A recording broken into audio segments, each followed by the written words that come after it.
National green tribunal NGT की रोक के बावजूद नदियों का सीना चीरकर पूरे झारखंड में बालू लूट रहे हैं तस्कर। पुलिस से लेकर नेताओं तक का मिल रहा पूरा संरक्षण। नेता और पुलिस को 4000 घूस। जिस जिले में जिस पार्टी का वर्चस्व, वहां उसे कमीशन के रूप में बड़ी रकम मिल रही है। हर दिन हो रही करोड़ों करोड़ की बालू तस्करी पश्चिम बंगाल, उत्तर प्रदेश और बिहार को हो रही है सप्लाई।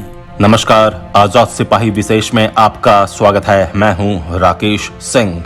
झारखंड में बालू की तस्करी ने कोयला तस्करी को भी पीछे छोड़ दिया है। कोयला तस्करी तो सिर्फ कुछ जगहों पर होती है जहां कोयले का उत्पादन होता है, लेकिन बालू झारखंड के लगभग हर जिले में पाया जाता है। कहने को तो बरसात के मौसम में नेशनल ग्रीन ट्रिब्यूनल ने बालू खनन पर अक्टूबर से रोक लगा रखी है, लेकिन ये सिर्फ कागजों पर है। हकीकत में झारखंड के हर बालू घाट से बालू का अवैध खनन हो रहा है, यानी हर नदी का सीना चीरकर बालू की तस्करी हो रही है। इसका प्रतिफल ये है कि पर्यावरण को तो नुकसान हो ही रहा है, राज्य सरकार को भी भारी राजस्व का नुकसान हो रहा है। कोयला तस्कर बालू घाट के आसपास के पुलिस, नेता और अन्य दबंग सामाजिक कार्यकर्ताओं की पॉकेट गर्म कर भारी मात्रा में बालू की तस्करी कर रहे हैं। हद तो ये हो गई है कि बालू का अवैध खनन कोई चोरी छिपे नहीं, बल्कि बीच नदी में जेसीबी मशीन लगाकर उठाव हो रहा है। बालू घाटों के आसपास खुलेआम पहाड़ की शक्ल में अवैध डंपिंग यार्ड दिख जाएंगे, लेकिन उनका कुछ नहीं बिगड़ता। आजाद सिपाही टीम ने जब बालू घाटों का दौरा किया तो चौंकाने वाले सच सामने आए। यहाँ का बालू उत्तर प्रदेश, बिहार और पश्चिम बंगाल में ऊंची कीमत पर बेचा जा रहा है। जाहिर है पुलिस की मिली भगत के बगैर झारखंड का बालू सीमा पार जा ही नहीं सकता। इस अवैध खनन में खनन विभाग की भी सहभागिता है, वरना इतने बड़े पैमाने पर बालू की तस्करी संभव ही नहीं है। अगर यही रफ्तार रही तो झारखंड की तमाम नदियां खतरनाक बन जाएंगी और उन नदियों पर बने पुल एक एक कर पानी की भेंट चढ़ जाएंगे। अभी हाल ही में एक भेंट तो चढ़ा ही था। हराडी मंदिर के पास पुल टूटा और वहां के ग्रामीणों का सपना चकनाचूर। मतलब हद है, भ्रष्टाचार में भी भ्रष्टाचार है। यहाँ प्रस्तुत है बालू तस्करी पर आजाद सिपाही टीम की रिपोर्ट। चलिए रामगढ़ चलते हैं। रामगढ़ में डंके की चोट पर हो रहा है बालू का उठाव, प्रशासन खामोश। हाईवा ट्रैक्टर से हो रहा है बालू का अवैध उठाव और ट्रांसपोर्टिंग। दामोदर नदी का नजारा बताता है बालू माफियाओं की करतूत। जिला में बालू का अवैध उठाव और तस्करी परवान पर है। बालू तस्करी को रोकने टोकने वाला कोई नहीं है। बालू माफिया बेधड़क अपने कारोबार को अंजाम दे रहे हैं। हालांकि समय समय प्रशासन हल्की कार्रवाई कर आई वॉश करने की कोशिश करता है।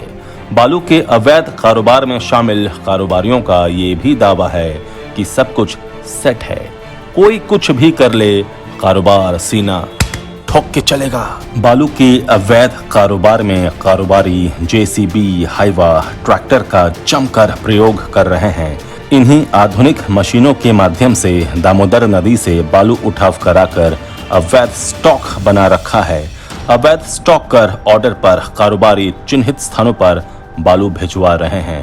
अवैध बालू की ट्रांसपोर्टिंग हाईवा और ट्रैक्टर से की जा रही है। बालू कारोबारी अपने अवैध कारोबार को डंके की चोट पर कर रहे हैं। बालू उठाव से लेकर ट्रांसपोर्टिंग सीना ठोक कर रहे हैं। डिमांड के अनुरूप कारोबारी रास्ता मैनेज कर बालू ऑर्डर स्थल तक पहुंचा रहे हैं। बालू गाड़ी को गंतव्य तक पहुंचाने में कई सरकारी अफसरों के दरवाजे को लांघ कर जाना पड़ता है, लेकिन कारोबारियों की सेटिंग इतनी तगड़ी है कि बालू लदे वाहनों को कोई हाथ तक नहीं लगाता है, जिससे समझा जा सकता है कारोबारियों की सेटिंग किस स्तर तक है। ऐसा है, रामगढ़ का बालू पहुंच रहा रांची और बोकारो का बालू पहुंच रहा रामगढ़, लेकिन दिन रात इन सड़कों पर सरकारी वाहन में बैठकर दौड़ने वाले अधिकारियों की नजर बालू लदे वाहन पर नहीं जाती है। अरे सर देखिए, वो बालू लेके जा रहा है। कहाँ जा रहा है? अंधा हो क्या? वो बालू है, बालू नहीं है। हाँ सर, वो तो बालू नहीं है, सही बोल रहे हैं। बालू का अवैध उठाव भुरकुंडा, चनगडा, पहनबेड़ा, उर्लुग, कटलिया बेड़ा, छोटका काना, सिरका, कहुआ बेड़ा, बुंडू, तिलैया, रामगढ़ दामोदर नदी, कैथा, पैकी, गोला की स्वर्ण रेखा नदी, वेस्ट बोकारो के घाटों, दूधी नदी आदि बालू घाटों से अवैध तरीके से बालू का उठाव हो रहा है। आइए अब चलते हैं कोडरमा। कोडरमा जिले में बालू का अवैध कारोबार जोरों पर है। कार्रवाई के नाम पर आई वॉश भंडारण की आड़ में करते हैं उत्खनन। नदी घाटों से सीधे बालू उठाव पर नेशनल ग्रीन ट्रिब्यूनल (NGT) की रोक के बाद भी कोडरमा जिले में बालू का अवैध कारोबार जोरों पर है। बालू के अवैध कारोबार पर अंकुश लगाने के ख्याल से कई बार छापामारी की गई और बालू लदे वाहनों को जब्त भी किया गया, पर बड़ी कमाई के कारण इस पर रोक नहीं लग सकी। यहाँ जयनगर और मरकच्चो प्रखंड के दसारो, चोपनाडीह, नाथकरी, महुआटाण, परसाबाद, जयनगर, ककरचोली, सतगावा के सकरी आदि क्षेत्रों में बालू घाटों में बालू का अवैध उत्खनन हो रहा है। पुलिस की दबिश के बाद भी बालू माफिया रात दिन बालू उत्खनन कर ट्रैक्टरों के माध्यम से इसे दूसरे जिलों में भेज रहे हैं। मरकच्चो थाना क्षेत्र में छोटी और बड़ी नदियों से बालू कारोबारियों द्वारा लगातार बालू का अवैध कारोबार किया जा रहा है। मरकच्चो की केशो और बराकर नदी से बड़ी संख्या में ट्रैक्टरों से अवैध बालू का उठाव किया जा रहा है। केशो नदी चोपनाडीह घाट से तथा दशारो के पास से बालू का उत्खनन किया जा रहा है। नवलशाही के विभिन्न घाटों से लगभग 4 से 5 ट्रक प्रतिदिन बालू लेकर नवलशाही, डोमचांच, कोडरमा होकर बागीटाण स्थित चेक नाका होते हुए बिहार के अन्य शहरों में भेजा जाता है। वहीं सतगावा थाना क्षेत्र के महथा, खेरा, चिमनी के समीप बालू का अवैध कारोबार धड़ल्ले से चल रहा है।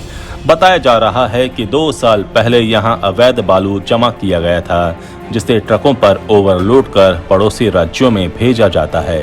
बालू भंडारण स्थल पर न तो किसी तरह का बोर्ड लगा और न ही मजदूरों के द्वारा उठाया जाता है, बल्कि JCB मशीन का प्रयोग होता है। सतगावा की सकरी नदी से बालू को निकालकर भंडारण के नाम पर खानापूर्ति कर ओवरलोड ट्रक को बिहार, यूपी भेजा जाता है। बिहार में चल रहे निर्माण कार्यों में इस दानेदार बालू की बड़ी मांग है। इसके अलावा तिलैया डैम से सटे कांटी मूर्तियां और नवलशाही के नीमाडीह नदी घाट से भी बालू का उत्खनन बड़े पैमाने पर जारी है।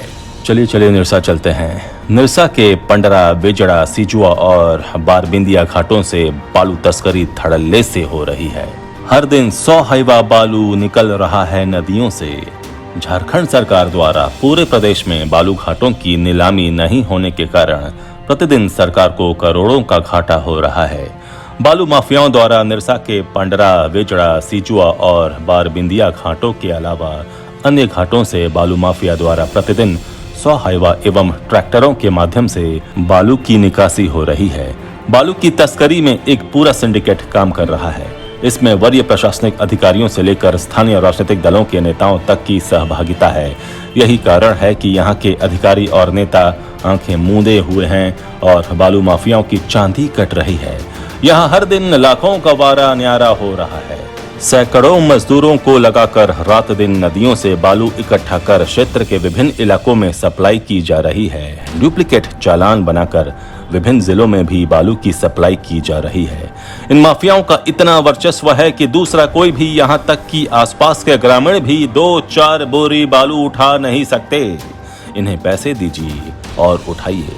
अगर कोई बालू उठाता है तो बालू माफियाओं के गुर्गे मारपीट कर उसे सबक सिखाते हैं। हालांकि अधिकारियों द्वारा बीच बीच में छापामारी कर बालू घाटों में खाना पूर्ति की जाती है। इस संबंध में भू खनन अधिकारी का कहना है कि जब सूचना मिलती है तब हम लोग बालू घाटों में छापामारी करते हैं। लेकिन सच्चाई यही है कि बड़े अधिकारियों की संलिप्तता के कारण खनन विभाग के अधिकारी कुछ कर भी नहीं पाएंगे। हाँ, कुछ तो उन्हें मिलता भी है। आइए अब बड़का काना का रुख करते हैं। बड़का काना में फल फूल रहा है अवैध बालू का व्यापार। बालू घाट से महज 50 मीटर की दूरी पर है थाना। चलिए बड़का काना। नगर परिषद रामगढ़ के बरकाकाना ओपी के विभिन्न क्षेत्रों में अवैध बालू खनन का व्यापार फल फूल रहा है। कभी कभार प्रशासनिक अधिकारी छापामारी तो करते हैं, बावजूद अवैध बालू खनन में कोई रुकावट नहीं हो पा रही है। ये सारा धंधा रात के अंधेरे में होता है। जैसे ही रात होती है, ट्रैक्टरों से बालू की ढुलाई शुरू हो जाती है। अगर रामगढ़ पतरातू मुख्य मार्ग, घुटुआ थाना चौक और अन्य जगहों में लगे सीसीटीवी कैमरे को खंगाल लिया जाए तो तस्कर गिरफ्त में आ जाएंगे। लेकिन खंगालिए पहले।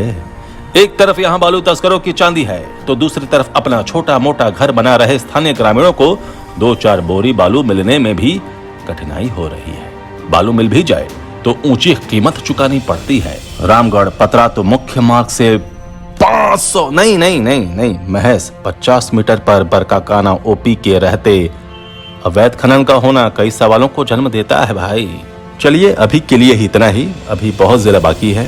सूचना आपको देते रहेंगे। जुड़े रहिए आजाद सिपाही के साथ, राकेश सिंह के साथ। धन्यवाद। और आप हमारे इस YouTube चैनल को जरूर सब्सक्राइब करें और आप हमारे Facebook पेज को भी जरूर लाइक करें। धन्यवाद।